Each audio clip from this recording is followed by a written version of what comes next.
Hey friends, thanks for tuning in. Got a really fun one for you tonight, and I hope to take an old story that you've most likely heard before and help you get a totally new, fresh perspective that maybe can help you in facing this virus and quarantine time, everything we're facing right now.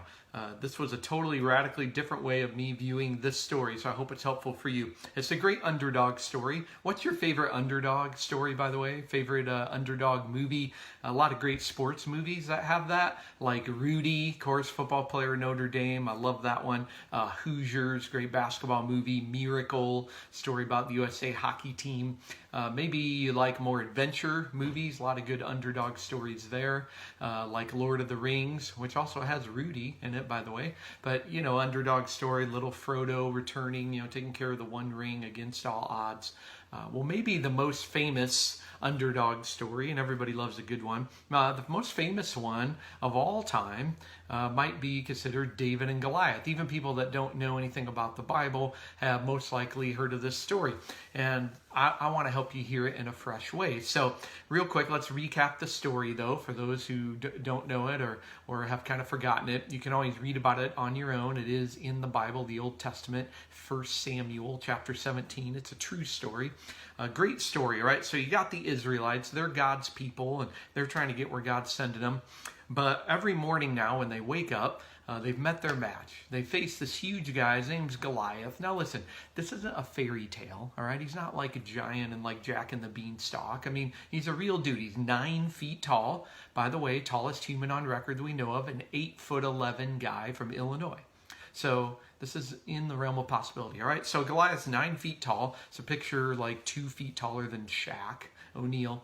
And he comes and he intimidates these guys every single morning. Says, who in your army will come out and face me, undefeated Goliath. He sounds like a UFC fighter. But so he comes out and intimidates them for 40 days in a row. Now imagine for 40 mornings in a row, you wake up, you're in this army, you wake up and the first thing that happens to you is someone comes and intimidates you, trash talks you. That kind of just ruins your whole day for 40 days. I don't know about you, but I can relate to that right now. Depending where you live in the country, if you're in California like me, we're almost at about day 40 of our quarantine. So for 40 days, I wake up every morning with this huge giant staring me in the face, telling me what I can and can't do. That's what the virus feels like. So I like the story. I can relate.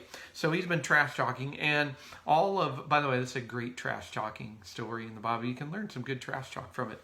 But anyway, all of God's people, his whole army, including the king himself, totally go running scared. No one's even close to wanting to match up against Goliath because they know it's certain death. Well, meanwhile, any of you youngest siblings out there will love this part of the story. Youngest sibling David, all his older brothers are running scared in the army like everybody else. David's been busy out in the field. He's a lowly shepherd, so he's stuck taking care of the animals. Of course, in his job, he has to fight off predators. But he's been lowly shepherd. He shows up, hey, where's the battle going on? And they tell him there is no battle because we're all scared to face him. And, young, naive David, he's like, how can you guys be afraid to face him? Like, did you forget? We have God on our side. Nobody can defeat us. And, of course, they think he's just crazy and experienced young dude. But David actually convinces the king, I guess, because he's totally out of options. And as the story goes, quick recap, you may know this, David goes out, says, how dare you, Goliath, come against God's armies? Goliath laughs at him, comes after him with this giant sword and shield and size. David takes out his famous tiny little weapon, the slingshot, right? And he's got this one stone and gets this perfect shot, hits Goliath right in the head, and he falls over and dies, and David beheads him, which we don't tell that part in children's church, but, and of course David wins. Now, that's part of the story we know. Usually when it's told, it's a reminder to us of, hey, we have God's strength on our side too, to overcome any giants or obstacles in our life. And that's true, and consider this your reminder of that. Because again, right now, maybe a lot of us just feel like underdogs in what we're facing, and it can feel impossible financially or just mentally or emotionally, or with trying to homeschool your kids or wondering how you ever get back to work or whatever it is. And maybe you just needed this reminder. Hey, when God's on your side, you will come out victorious every time. You can overcome this. And this isn't just an old story from a long time ago in a land far away in the Old Testament.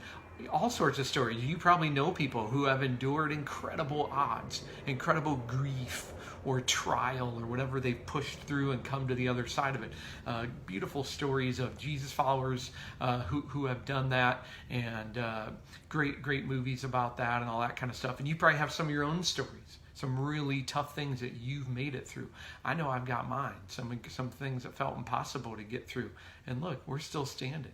I encourage you, by the way, remember those times.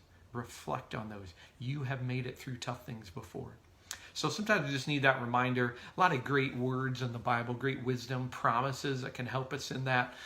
David himself ended up writing in the famous Psalm 23. He says, even when I walk through the valley of the shadow of death, I will not fear because God's with me. He's on my side. And David lived that out, obviously. Jesus said it like this: nothing is impossible with God. Apostle Paul said it like this in the New Testament: I can do everything through God who gives me strength because he's on my side. So that's important to know. That's the first thing. But here's the way you have not thought about it. What if, because God's on our side, what if we're not actually the underdog? The most interesting retelling of the story I've ever heard actually came out of a business book written by Malcolm Gladwell. He's one of my favorite business authors. And this isn't really a Christian book. It's more meant for business principles. I mean, I don't know where he stands spiritually, but he writes a great book. It's actually called David and Goliath. And it's about how to view your obstacles and challenges differently. And he has this great retelling of the story. He did a lot of research on it, so it's based on all of that. And he says that in this story, actually Goliath is the underdog. He's way oversized. He says some argue that he may have had problems with eyesight, that there's some things in the story that point to that. He's got huge bulky armor on him. And meanwhile, young David, way quicker, way athletic and skilled because he's a shepherd, so he's used to kind of fighting off, got a lot of skills fighting off predators. And that his weapon of choice was actually incredibly smart because the stone flying out of his slingshot, scientists say, was probably traveling the same speed as a .45 caliber gun bullet.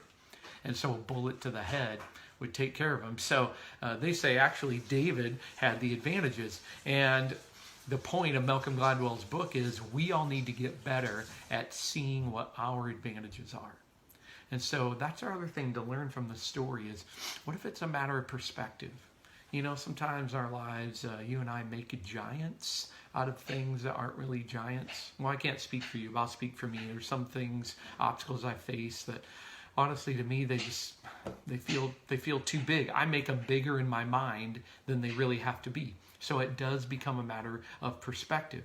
And Gladwell encourages us, and I think it lines up with something God would say to us. We need to learn to see our biggest weaknesses as our biggest advantages. I said in yesterday's, actually, when we're the weakest, God says, I'm the strongest. So what if our biggest weaknesses are our biggest advantages? Gladwell tells the story of a junior high girls basketball team. None of them played basketball before. They really should never win a game. They have no skills. They can't even really make shots.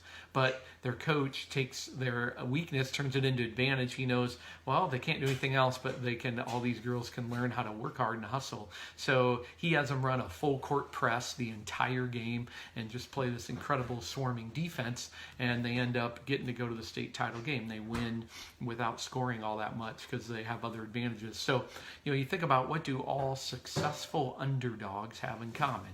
Rudy, true story. David, true story.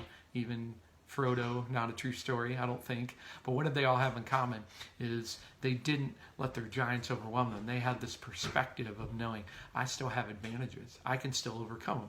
So how do you and I learn how to have that kind of perspective? David actually, I believe the reason he was able to face Goliath and nobody else was, he saw Goliath as a dwarf. He didn't see him as a giant. He saw him as a little person. Is that what we say? As a little person. Because he knew how big his God was. Listen, the bigger your God is, the smaller your problems will become. The bigger your God is and your faith and your perspective, the smaller your problems will become. And that's what I've been growing in. And not only that, you think about how so much great pain, great trials often drives us to great accomplishment. Those are the times we end up accomplishing more than we ever thought we would. The guy who ended up finding a way to treat childhood leukemia because it came out of incredible trials. Artists, we know some of the most powerful art is produced out of incredible pain. And if you look up the story of the guy who wrote the hymn, "It Is Well With My Soul," story will bring you to tears. And the guy wrote this beautiful song out of incredible tragedy. There's a song we sing in church circles, one of the worship songs that says, God is someone who makes beautiful things out of dust. That he takes pile of ashes and brings beauty out of them. And so my encouragement for you is, and for me, because I've had to work on this. I mean, listen, I'm preaching to myself because I've woken up a lot of days feeling like, I don't know how I'm going to get through this and come to the other side. But instead, I've had to focus on kind of these questions. So I see these. What do you have still? I know all the things you don't have and I don't have, but what do you have still? We've been talking about that lately. What your time do you have? What talents? What resources? What connections with other people? What past experiences do you have? How about this? Who are you? Who are you uniquely wired to be that makes you uniquely fit for this time? When David went to face Goliath, first thing the king said was, "Here, put on my armor and go do it." And David tried it. Like, I can't do it. I can't put on your stuff. So don't worry about other people and how they're dealing with this. How did God wire you up to deal with it? David had to be himself in order to deal with this. The other question is, what can you still control?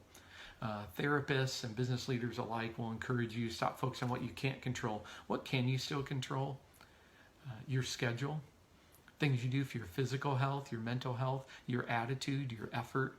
I've had to ask that every day because there's still so many things out of my control. And I think, what do I have? What can I control? And what advantages do you have because of your past experience, because of the stuff that you've already gotten through? My hardest days of this time, I think about, I went through a season similar to this that was tough financially and psychologically and on my family when I was unemployed for a while.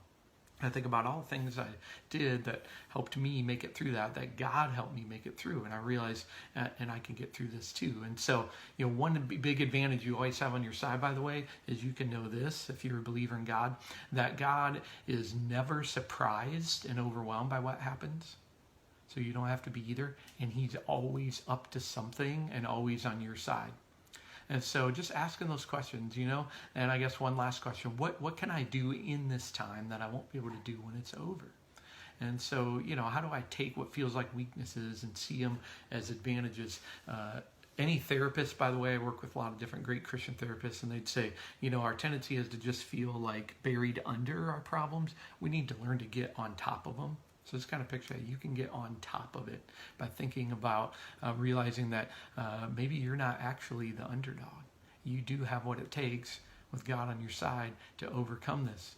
And maybe we can start to pray the words that David first spoke to Goliath when he said, "You come at me with all of your weapons, your sword and shield and axe. Will I come at you in the name of the Lord my God?" Let's go out there, underdogs.